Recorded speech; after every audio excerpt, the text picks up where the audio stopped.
নমস্কার শ্রোতা বন্ধুরা, গল্পের ঝুড়ি নিয়ে আবার আপনাদের সামনে আজ হাজির হলাম।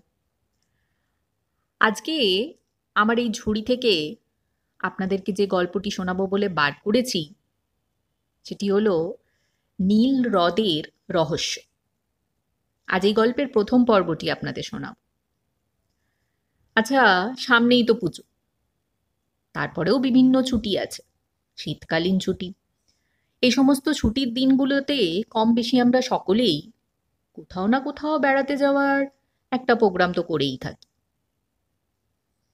আজকের গল্পে মূল চরিত্র পৌলমী, সেও কিন্তু তার বন্ধুদের নিয়ে এরমই এক শীতকালীন ছুটিতে বেড়াতে যাওয়ার সিদ্ধান্ত নিল, এবং সেখানে গিয়ে তারা সম্মুখীন হলো এক বিশেষ রহস্যে। তাহলে চলুন আর দেরি না করে আপনাদেরকে গল্পটি প্রথম থেকে শোনাই। শীতকাল পড়েছে, ডিসেম্বরের হালকা কুয়াশা আর ঠান্ডা বাতাস যেন সবার মন ভরে দিচ্ছে। এই সময়টা বেড়ানোর জন্য একেবারে উপযুক্ত। পৌলমী অনেকদিন ধরেই ঠিক করেছিল এবছর ছুটিতে কোথাও ঘুরতে যাবে।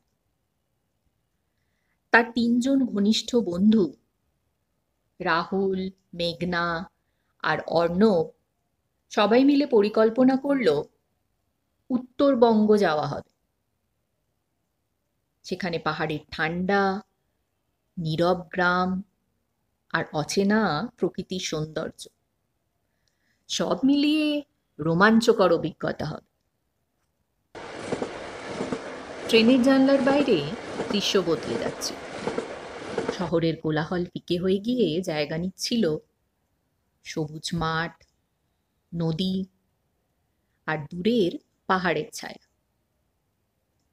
রাহুল হাসতে হাসতে বলল, দেখো, এবার কিন্তু সব জায়গা ঘুরে ছাড়বো। পৌলমী জানলার বাইরে তাকিয়ে চুপচাপ বসেছিল। ওর মনে হচ্ছিল এই ভ্রমণটা অন্যরকম কিছু নিয়ে আসবে।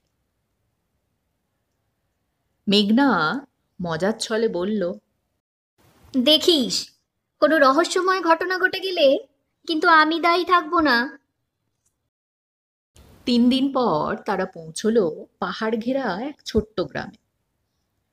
গ্রামটা এতটাই নিরিবিলি যে যেন সময় এখানে থমকে গেছে। সেখানকার হোমস্টেতে উঠেই গ্রামের এক বৃদ্ধ মালিক বললেন, আপনারা ঘুরবেন ঠিকই, কিন্তু নীল হ্রদের দিকে যাবেন না। ও জায়গাটা ভালো নয়।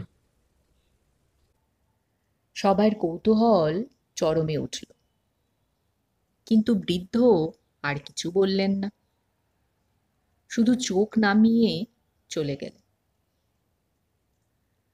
সন্ধ্যের আগেই তারা হোমস্টের বারান্দা থেকে দেখল দূরে পাহাড়ের কোলে হ্রদের মতো কিছু চকচক করছে।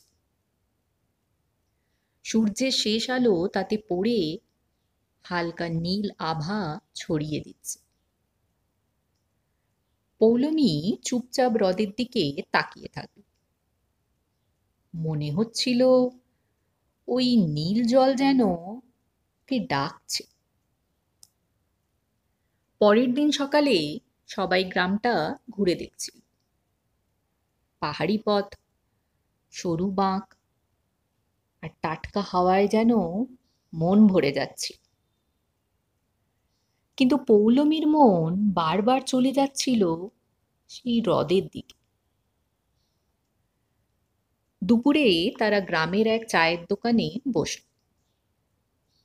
দোকানদার মাঝবয়সী এক লোক।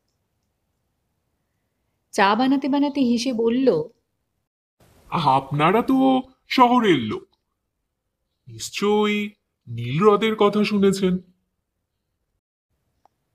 মেঘনা কৌতূহলী গলায় জিজ্ঞেস করল, শুনেছি, কিন্তু আসল গল্পটা কি বলুন তো? নীল হ্রদের কোন অজানা সত্যের সম্মুখীন হতে চলেছে পৌলমী আর তার বন্ধুরা? আজ তাহলে এই পর্যন্ত। এই গল্পের পরবর্তী অংশ নিয়ে আগামীকাল আবার আপনাদের সামনে হাজির। ততক্ষণের জন্য আপনাদের যদি এই গল্পটি ভালো লেগে থাকে তাহলে অবশ্যই একটি লাইক করবেন।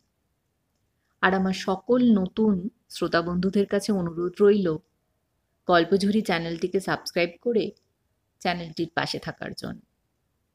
আজ তাহলে আসি। নমস্কার।